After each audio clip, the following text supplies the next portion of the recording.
காலடி மண், மஞ்சள் தூள், பொட்டு இதெல்லாம் கலந்து அவங்க பூஜை ஒன்று பண்ணாங்க. எறும்பு கடை காவ கொடுக்கணும்னு சொல்லி 10 லட்ச ரூபா கேட்டாரு.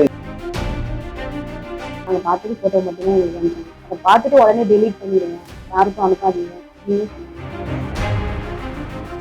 வாணியம்பாடி அருகே செய்வினை மற்றும் புதையல் எடுத்து தருவதாக கூறி ஆட்டோ ஓட்டுநரிடம் ரூபாய் 11 லட்சம் மோசடி. ஜோதிடர் மீது நடவடிக்கை எடுக்க கோரி மாவட்ட எஸ்பி அலுவலகத்தில் ஆட்டோ ஓட்டுநர் புகார் அளித்துள்ளார். திருப்பத்தூர் மாவட்டம் வாணியம்பாடி அடுத்த மல்லகுண்டா ஊராட்சி பலகல்பாவி கிராமத்தைச் சேர்ந்தவர் ஆட்டோ ஓட்டுநர் சங்கர். இவருக்கு திருமணமாகி அருணா என்ற மனைவியும் 2 குழந்தைகளும் உள்ளனர். இவருக்கு கடந்த 2023ஆம் ஆண்டு டிசம்பர் 12ஆம் தேதி விபத்து ஏற்பட்டு மருத்துவமனையில் சிகிச்சை பெற்று வந்துள்ளார். அப்போது அவரது உறவினர் மூலம் ஜோதிடர் என கூறி தர்மபுரியை சேர்ந்த உதயகுமார் என்பவர் பழக்கமானார். அவர் சங்கரிடம், உங்கள் வீட்டில் செய்வினை உள்ளது, இதனை எடுக்காவிட்டால் உயிரிழப்பு ஏற்படும், அதற்கு பூஜைகள் செய்ய வேண்டும் என கோரி சங்கரிடம் ரூபாய் 1,28,000 பணத்தை பெற்றுக் கொண்டதாக கூறப்படுகிறது. அதன் பின்னர் வீட்டில் புதையல் இருப்பதாக, அதனை வெளியே எடுக்காவிட்டால் நீ இறந்து விடுவாய் என கூறிய ஜோதிடர் பல்வேறு இடங்களில் பூஜைகள் செய்து புதையல் எடுத்து கொடுத்ததாக பல்வேறு வீடியோக்களையும் பல வித்தைகளையும் காட்டி அவர்களை ஏமாற்றியுள்ளார். ग्रीम काली सूली होली होलिया काली रुद्रकाली वशिष्ठकाली वारुण्यकाली मगप्रभवे मगविष्णुवे आदिशिष्या अग्रा दुर्बीड़ा दुर्कालिये दुर्बीर्जनी யாகசக்தியா இருக்கக்கூடிய பிணி பீடைகளை நிவர்த்தி செஞ்சு பாவகிரகங்களை அழித்துவிட ஓம் சிவாய நமர் ஓம் சிவாய நமர். வணக்கம் சார், என் பேர் சங்கர். நான் வாணியம்பாடி பக்கம் மல்லகுண்டாவில் இருக்கிறேன். நான் ஆட்டோ ஓட்டி குடும்பத்தை நடத்தின்னு வந்துட்டுருக்கேன். எனக்கு போன வருஷம் 2023 டிசம்பரில் ஆக்சிடெண்ட் ஆகிடுச்சு. அந்த சமயத்தில் ஹாஸ்பிட்டலெல்லாம் பார்த்து வீட்டுக்கு இருந்தபோது கிட்டத்தட்ட ஒரு மாதம் கழித்து எங்கள் உறவினர் மூலமாக ஒருத்தர் ஜோசியம் பார்க்குறேன்ட்டு அறிமுகமானார். அவர் பேர் உதயகுமார். அவர் ஜோசியம் பார்க்குறேன்னு இப்படி தான் செய்வனை இருக்குது, அதை எடுக்கணும், அதனால தான் உங்களுக்கெல்லாம் அந்த மாதிரி பிரச்சனை மேலே பிரச்சனை வந்துட்டுருக்குன்னு சொல்லி செய்வனைக்கு ஒரு 3 லட்ச ரூபா கேட்டார். நாங்கள் முடியாதுன்னு சொன்னோம். இல்லை, இது நீங்கள் செய்யலைன்னா இது நடந்துகிட்டே தான் இருக்கும், உங்கள் உயிருக்கு தான் ஆபத்து, இல்லை உங்கள் வீட்டில் உள்ளவங்களுக்கோ உங்கள் குழந்தைங்களுக்கோ உயிருக்கு ஆபத்துன்னு சொல்லி அது செய்ய வச்சார். 1.25 லட்ச ரூபா கேட்டார். இது 3 லட்ச ரூபாயிலேருந்து குறைச்சி 1.8க்கு கேட்டார். கடைசி 1.8க்கு பேசி செய்ய சொன்னார். செஞ்சோம். கடன் வாங்கி தான் எல்லாமே பண்ண சொன்னார். கையில் இல்லைன்னா கூட கடன் வாங்கி பண்ணுங்கள், நீங்கள் நல்லா இருப்பீங்க பண்ணுங்கள் அப்படின்னு சொல்லி பண்ண வச்சார். எல்லாமே கடன் வாங்கி தான் பண்ணியிருக்கு.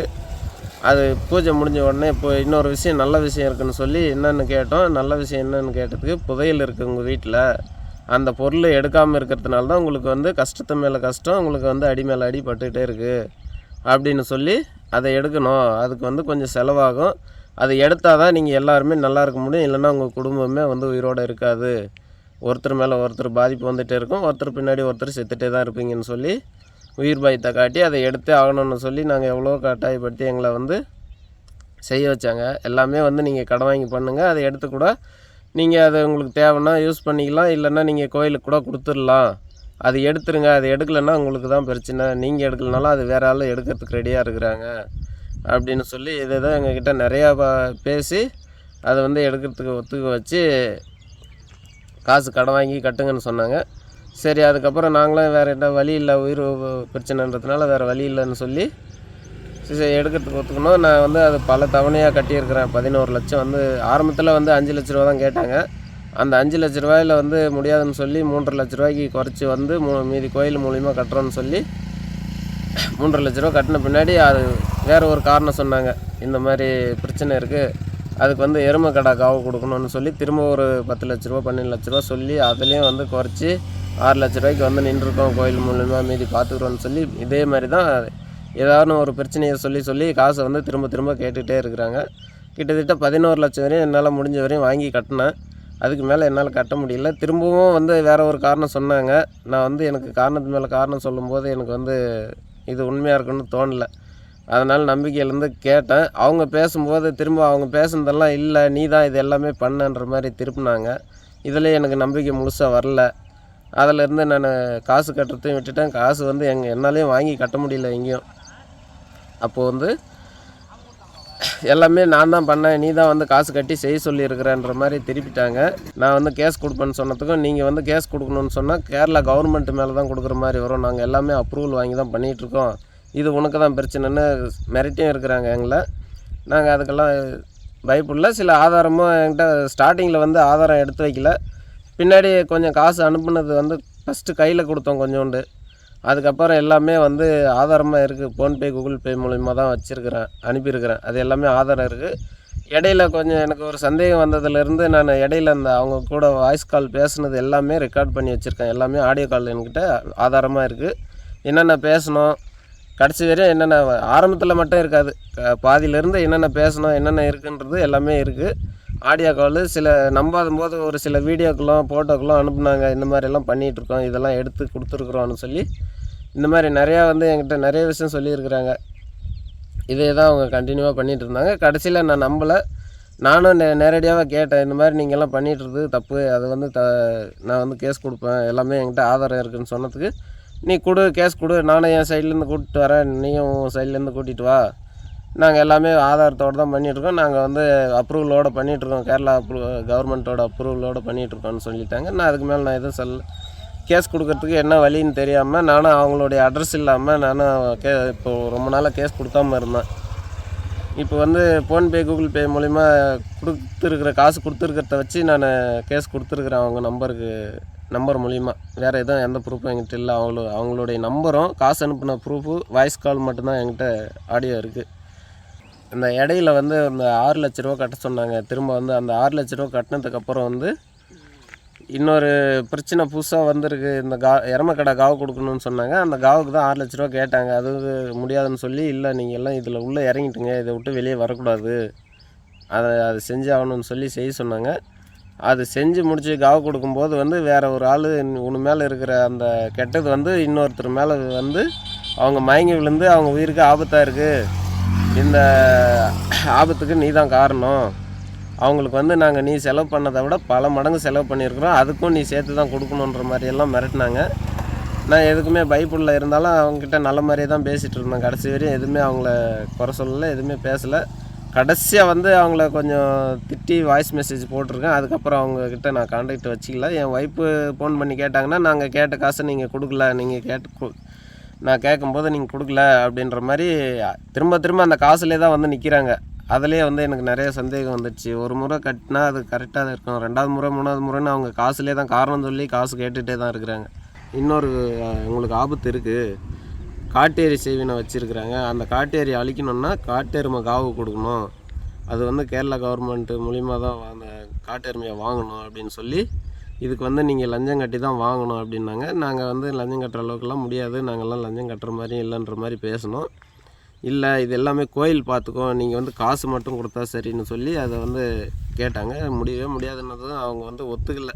இது வந்து நீங்கள் பண்ணி ஆகணும்னு கட்டாயப்படுத்தி பண்ண வச்சாங்க. காசு கட்டின பின்னாடி காட்டெருமை காவு கொடுக்கும்போது இந்த உங்கள் மேலே இருந்த கெட்டதில் வந்து அந்த காவு கொடுத்தவருக்கு தாண்டி அவர் உயிருக்கு ஆபத்தாயிடுச்சுன்னு சொல்லி, அவர் உயிருக்கு ஆபத்தான செலவு வந்து நாங்கள் பண்ண வேண்டிய செலவு எல்லாமே வந்து நீ தான் பண்ணியிருக்கணும், நாங்கள் பண்ணியிருக்கிறோம், நீங்கள் கட்டின காசை விட பல மடங்கு நாங்கள் கட்டியிருக்கிறோம், அதுவும் நீங்கள் தான் கொடுக்கணுன்ற மாதிரியும் எங்களை வந்து மிரட்டினாங்க.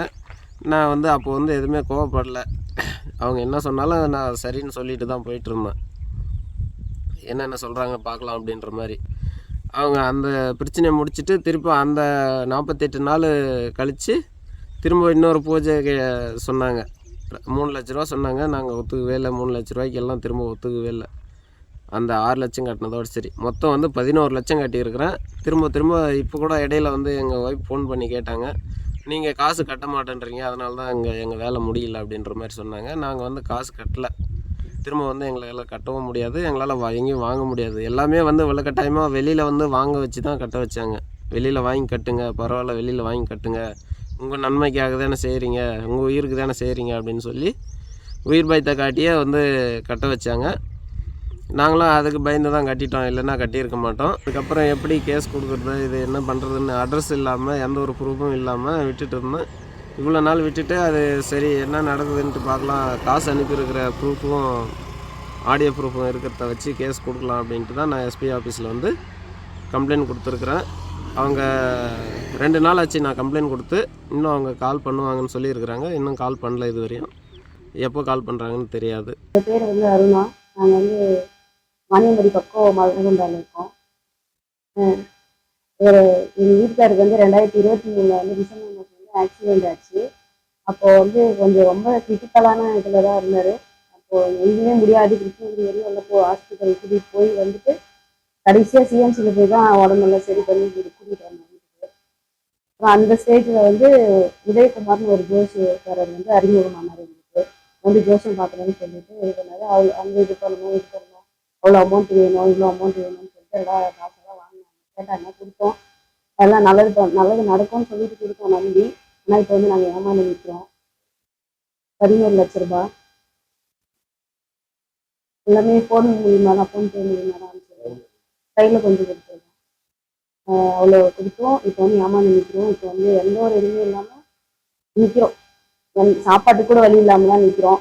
இங்கே பூஜை பண்ணும்போது ஒருத்தருக்கு உடம்பு முடியாமல் போயிடுச்சு. பூஜை பண்ணும்போது மூக்கில் வாயிலெல்லாம் ரத்தம் வந்துடுச்சு அப்படின்னு சொல்லிட்டு அவருக்கான செலவு வந்து நீங்கள் தான் செஞ்சாகணும். நீங்கள் அவர் உடம்பு முடியாமல் இருந்ததுனால அவருக்கான செலவு வந்து நீங்கள் பண்ணணும். அதுக்கு மேலே செலவு வந்து நாங்கள் பார்த்துக்குறோம் அப்படின்னு சொல்லி சொன்னாங்க. ஃபோட்டோ அனுப்பியிருந்தாங்க, பார்த்தோம். ஒரு மயங்கின மாதிரி இப்போ மூக்கில் வாயிலெல்லாம் ரத்தம் வந்து நழுவி இந்த மாதிரி ஃபோட்டோ இன்னும் எங்களுக்கு தெரியாது. ஆனால் அவங்க தானா, அவங்களுக்கு தான் உண்மையாக நடந்ததானே எங்களுக்கு தெரியாது. ஃபோட்டோ மட்டும்தான் நாங்கள் பார்த்துட்டு, ஃபோட்டோ மட்டும்தான் எங்களுக்கு அனுப்பிச்சாங்க. அதை பார்த்துட்டு உடனே டெலீட் பண்ணிடுங்க, யாருக்கும் அனுப்பாதீங்க அப்படின்னு சொன்னாங்க. இதுதான் இங்கே நடந்துச்சு. இதுக்கு மேலே போலீஸ் கம்ப்ளைண்ட் கொடுத்துருக்கோம். போலீஸாக பார்த்து ஏதாவது எங்களுக்கு நல்லது பண்ணால் ஆகும். ரொம்ப கஷ்டத்தில் இருக்கோம். செய்திகளை உடனுக்குடன் தெரிந்து கொள்ள உடனே சப்ஸ்கிரைப் பண்ணுங்க.